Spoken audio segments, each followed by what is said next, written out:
दोस्तों जय हिंद। आपकी जिज्ञासा की प्रतिपूर्ति के लिए हमारी ओर से लॉन्च की गई एक चैनल, एक कथा चैनल जिसका नाम है हिस्ट्री सर्वर। और आप हिस्ट्री सर्वर के इस एपिसोड में आज जिस बात का इतिहास, जिस घटना का इतिहास, जिस व्यवस्था का इतिहास समझने वाले हैं, जानने वाले हैं, उसी व्यवस्था का नाम है NEET यानी कि नीट एग्जाम। नीट एग्जाम जो है उसे अगर फुल फॉर्म में हम समझे तो national eligibility cum entrance test, Hindi में राष्ट्रीय पात्रता सह प्रवेश परीक्षा। दोस्तों ये परीक्षा जो है वो इसलिए ली जाती है कि हमारे देश में 12वीं कक्षा के बाद मेडिकल अभ्यास के लिए जिस मेडिकल कॉलेजों में दाखिला लेने के लिए हमारा विद्यार्थी समुदाय जाता है, वो विद्यार्थी समुदाय के लिए एक प्री टेस्ट लिया जाए और ये तय किया जाए कि कौन कौन से विद्यार्थी इसके लिए लायक है। तो ये BDS यानी कि डेंटल सर्जरी और MBBS, ये दोनों प्रवेश की पात्रता तय करने के लिए पूरे देश में ये परीक्षा ली जाती है। इसके पहले डेंटल और मेडिकल UG यानी अंडर ग्रेजुएशन के लिए देश में पहले जो परीक्षा ली जाती थी उसे AIPMT बोला जाता था। AIPMT यानी all India pre medical test. उस परीक्षा में पूरे देश के लिए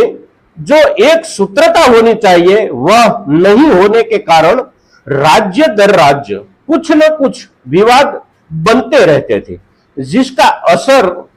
कुछ हद तक नकारात्मक रूप में देश के विभिन्न राज्य, विभिन्न केंद्र शासित प्रदेश और विभिन्न यूनिवर्सिटियों के ऊपर होता रहता था। और उसकी वजह से एक ऐसा माहौल बना रहता था कि जिसमें सभी विद्यार्थियों के लिए, सभी प्रवेश इच्छुक विद्यार्थियों के लिए तकों की असमानता, मुद्दों की असहमति और खंडित एक सूत्रता बनी रहती होने का जो माहौल था, उसी माहौल को लेकर, उसी माहौल को बदलने के लिए अकादमिक अविश्वास का धुआं जो उठता था, उससे पूरे देश को बचाने के लिए उसके ऊपर जो सोच चल रही थी, उसके ऊपर जो विचार विमर्श चल रहा था, इस सभी विचार विमर्शों के आधार पर वे गंभीर सवालों को लेकर इस प्रवेश प्रक्रिया को एक सूत्रता, राष्ट्रीय व्यापकता और विश्वसनीयता के दायरे में लाने के लिए पिछले कुछ समय से जो समीक्षाएं चल रही थी, उसके ऊपर जो खोजबीन चल रही थी, उसी को लेकर पारदर्शिता के साथ पूरे देश में एक समान रूप से जो परीक्षा ली जाए और ली जानी चाहिए, ऐसा जो निर्णय लिया गया, उसका वर्ष था 2013। और 2013 से पूरे देश के लिए नीट की एग्जाम लागू कर दी गई दोस्तों, जिसका संचालन CBSE यानी central board of secondary education को करना था और परीक्षाओं की अमलवारी का काम NTA यानी नेशनल टेस्ट एजेंसी को सौंपा गया।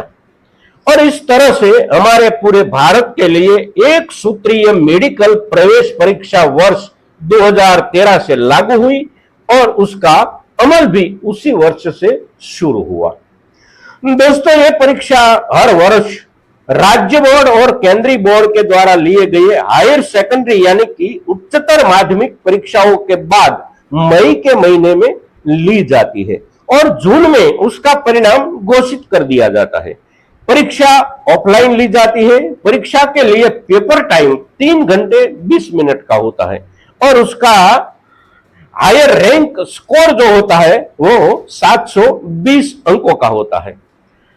सभी प्रकार की शुभ नियत के साथ शुरू की गई ये परीक्षा भी इस वर्ष व्यापक धांधली के आरोपों के चक्कर में फंस चुकी है। दोस्तों,